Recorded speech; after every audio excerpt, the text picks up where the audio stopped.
पिताजी, मित्र, मैं क्या आपको बोलूं, शब्दों में ताकत नहीं बची है जो मैं कहना चाह रहा हूं। जो मैं वेद रहा हूं, जो मैं प्रतीति ले रहा हूं, उनको व्यक्त करने के लिए शब्द है नहीं है, नहीं है, नहीं है। इस वेद्य भेदक भाव का अनुभवता, भाव विभावक भाव। अब आप ऐसा नहीं कहना यहां पर कोई दूसरी शब्दावली लाइए। मंत्र है काले नांग के डसने के जहर को उतारने का, वहां दूसरे शब्दों का प्रयोग करोगे, जहर नहीं उतरेगा।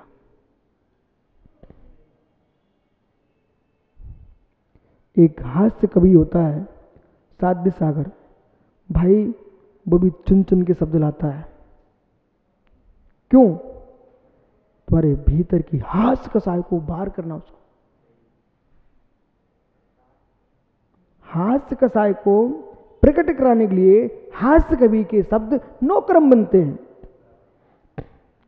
गूढ़ता में आइए, क्योंकि एक समझदार के ज्ञान से काम नहीं चलेगा, आपको पंच संग्रह का भी ज्ञान होना पड़ेगा। यदि आप वेदों को पढ़ते हो तो उपनिषदों का ज्ञान होना बहुत अनिवार्य है। उपनिषद नहीं पढ़ता है वो वेदों को कुछ नहीं जान सकता।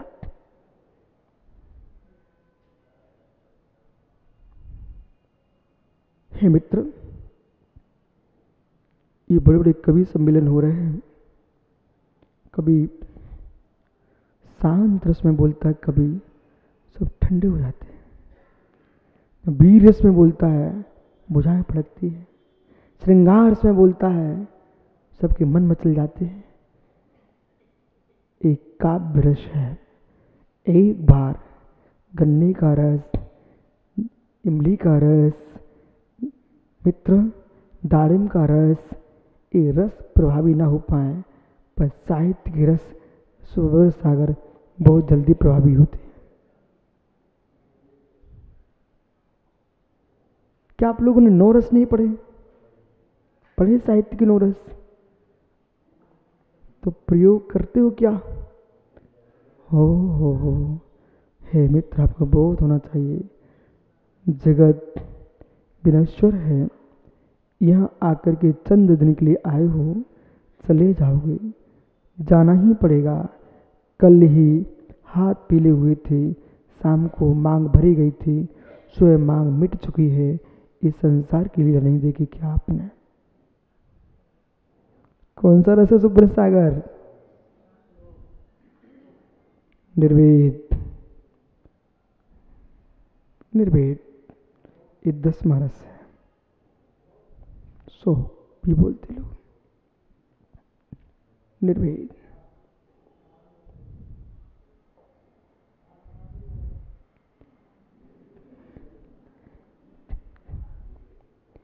मतलब प्रवचनकर्ता को रसों का नाम नहीं लेने का, प्रयोग करने का।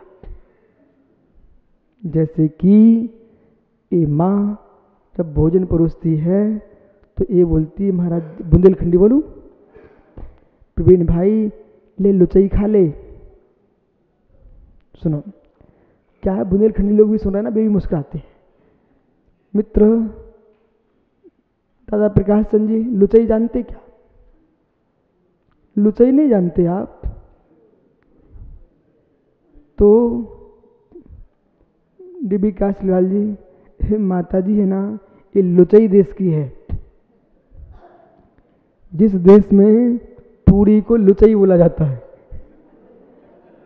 और जब कोई गुस्सा में होता है, कोई काम न करे, तो ये लोग क्या बोलते, क्या लुचई खा रहे थे? मित्र समझो आप, बराबर है ना? तो वो पूरी में घृत होता है, पूरी में पानी भी होता है, पूरी में आटा भी होता है ना।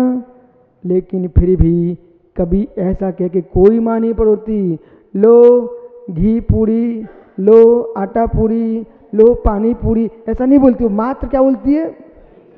लुचाई पूरी, समझ रहे ना?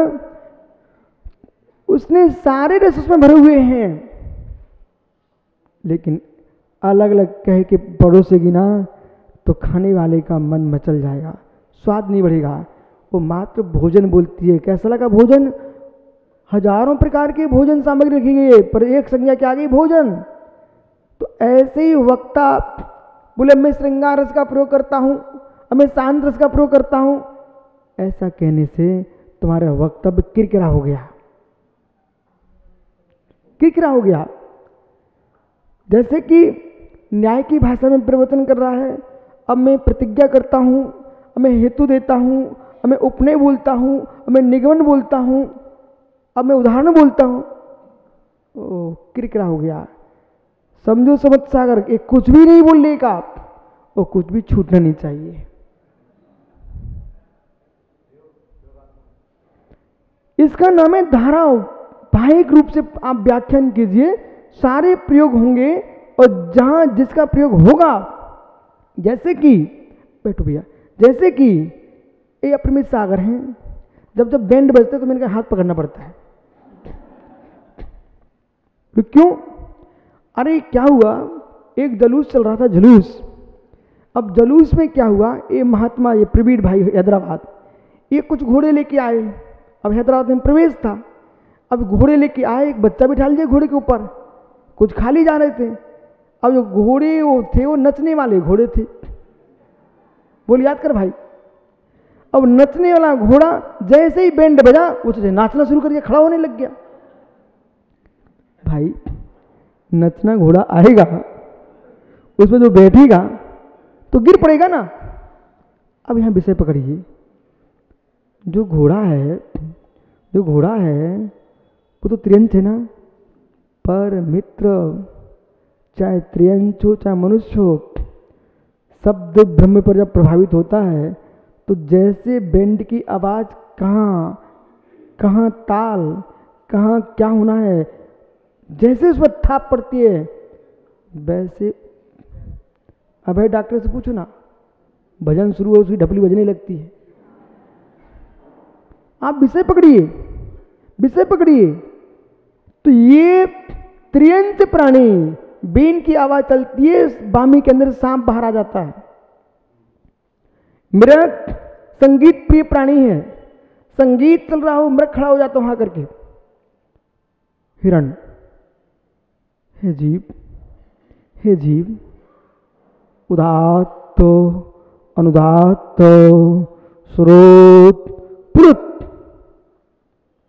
उदात्त अनुदात्त स्रोतो पुरुत।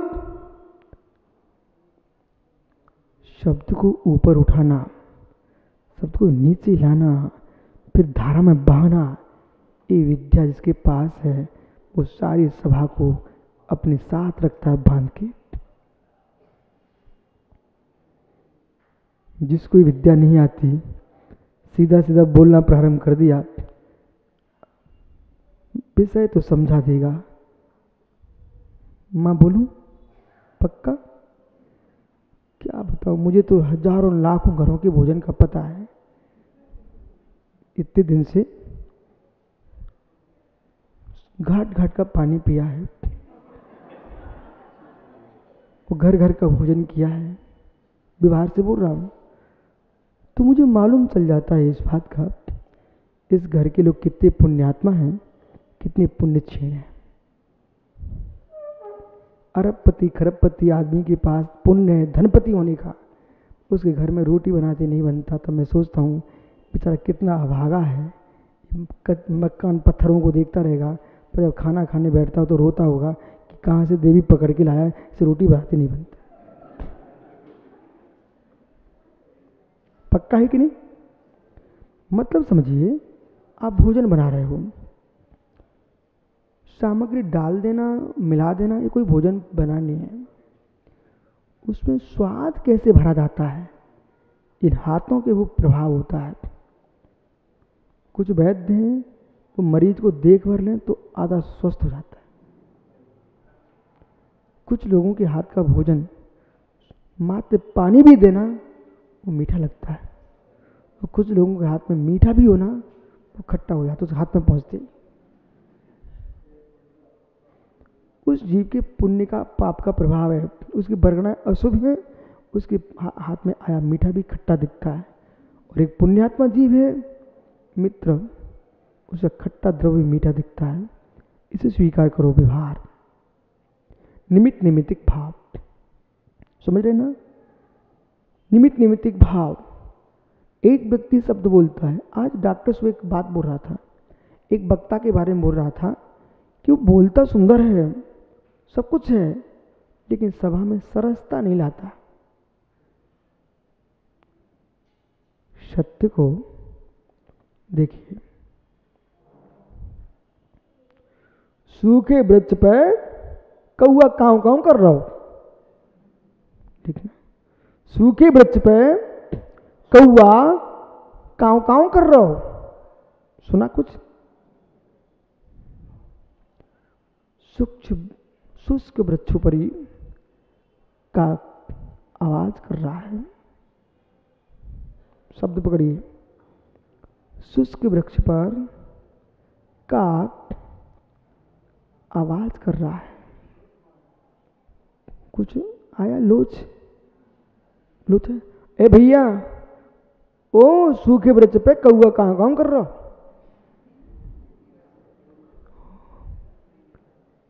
मित्र, जिसकी भाषा से रूखी है ना विश्वास मानिए, उसके भाव भी रूखे हैं। भाव भी रूखे हैं।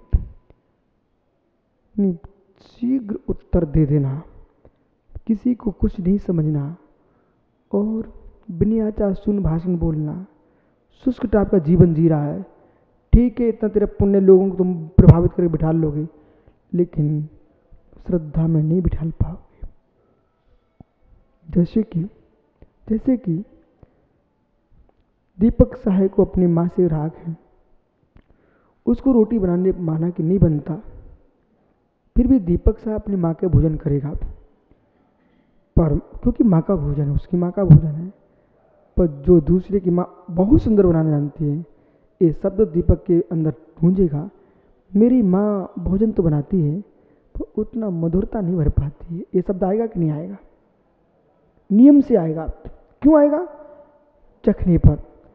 ऐसे मित्र, आपका कोई सगा व्यक्ति प्रवचन कर रहा है तो आपको राग बसे तो कहोगे कि अच्छा बोला है, पर यदि कोई मधुरता से भर के बोल रहा है तो वो बोलने वाला स्वयं कहेगा, मैं जब बोलता हूँ तो शुष्कता आती है, वो अमुक व्यक्ति बोलता है तो रस भरता है। इसमें आपको किंचित भी दरिद्रता का प्रयोग नहीं करना चाहिए, अपनी भूल को स्वीकार करके सुधार करना चाहिए। बराबर? किसी के व्यक्ति की हाव भाव भंगिमा ऐसी होती है, वो मंच पे आए इसके पहले सब हंसने लगती है। बराबर है कि नहीं? और कुछ लोगों के ऐसे हाव भाव भंगिमा होती है जिसको देखते ही लोग सोचा 1 घंटा अब झेलना पड़ेगा। हाँ, झेलना पड़ेगा। और कुछ लोग वक्ता को देखते ही हाँ अब आनंद आएगा। कैसे? कड़वी ओर से देख करके चेहरा कैसा बनता है, और मिस्त्री सामने आए तो चेहरा कैसा बनता है। ये 9 कर्म भी तुम्हारे कर्म को प्रभावित करते हैं। समझ में आ रहा क्या? मूल विषय पे आइए। क्या?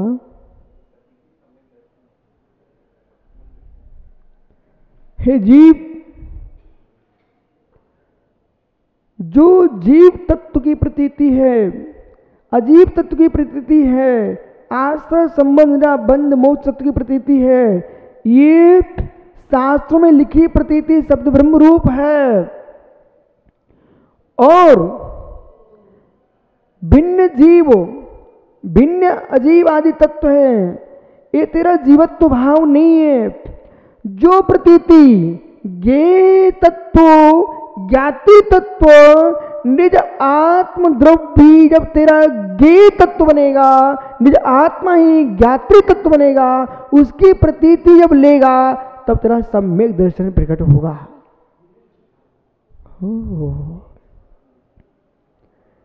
निज आत्मा की निज आत्मा ही तेरा ज्ञात्री तत्व होगा, निज आत्मा ही तेरा ज्ञेय तत्व होगा।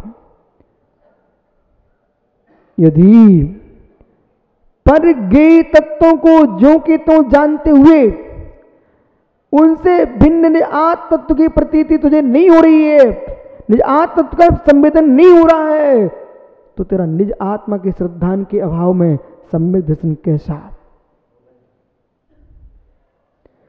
देव साहब गुरु के श्रद्धान को सम्यक दर्शन कहा है आगम में? चरणान युग में। हे मित्र, देव साहब गुरु का श्रद्धान कैसा?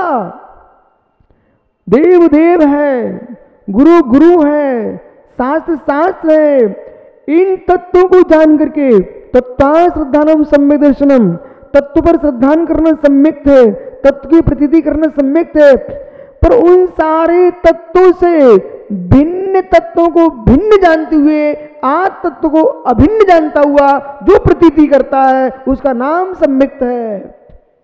बोल क्या नहीं? उसका नाम सम्यक्त है।